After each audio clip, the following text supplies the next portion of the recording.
বলো মাম্মাম। পড়াশোনা করে যে গাড়ি ঘোড়া চড়ে সে। পড়াশোনা করে যে গাড়ি ঘোড়া চলে সে।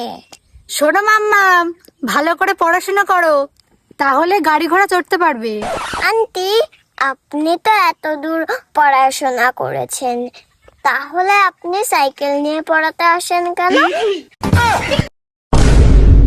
ये सब क्या देखना पड़ रहा है। আচ্ছা মাম্মাম, সে বাদ দাও, আমার একটা প্রশ্নের উত্তর দাও। মনে করো তোমার কাছে 5টা আম আছে, 2টো আম তুমি পিউ দিদিকে দিয়ে দিলে, তাহলে আর কটা আম থাকবে? আমার কাছে 5টা আমই থাকবে আন্টি। কি করে? আমি তো পিউ দিদিকে একটাও আম দেব না, কারণ এই স্বাদের ভাগ হবে না।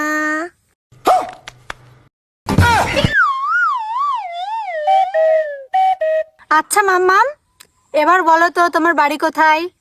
কাকার বাড়ির পাশে আন্টি। তা তোমার কাকার বাড়ি কোথায়? আন্টি, তুমি এটাও জানো না কেন আমাদের বাড়ির পাশে?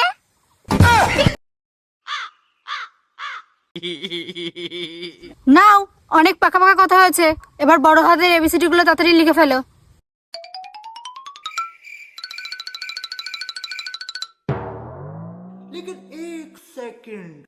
কি হলো, না লিখে চুপ করে বসে আছো? আমি বুঝতে পারছি না আন্টি। কি বুঝতে পারছো না তুমি? ও আন্টি, আপনি আমাকে বড় হাতের এবিসিডি লিখতে বলেছেন, আমারও দুটো হাতই তো সমান, তাহলে আমি কোন হাতটা দিয়ে লিখবো? কিছুই তো বুঝতে পারছি না, একটু বলে দিন দিন না। আচ্ছা পিউ, এবার তুই বল, গাছের রান্নাঘর কাকে বলে?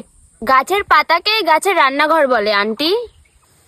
কিন্তু আন্টি, আমার একটা প্রশ্ন ছিল। আচ্ছা, কি প্রশ্ন বল। আচ্ছা, গাছের পাতাকেই তো রান্নাঘর বলে, বলে।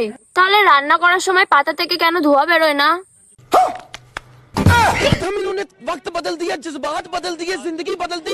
भाई मारो, मुझे मारो।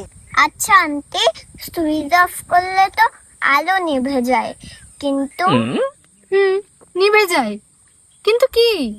তাহলে আন্টি, রাতের বেলা কে সুইচ অফ করে সূর্যের আলো নিভিয়ে দেয়? আন্টি, জলের অপর নাম তো জীবন। হ্যাঁ, জলের অপর নাম তো জীবন, তাই?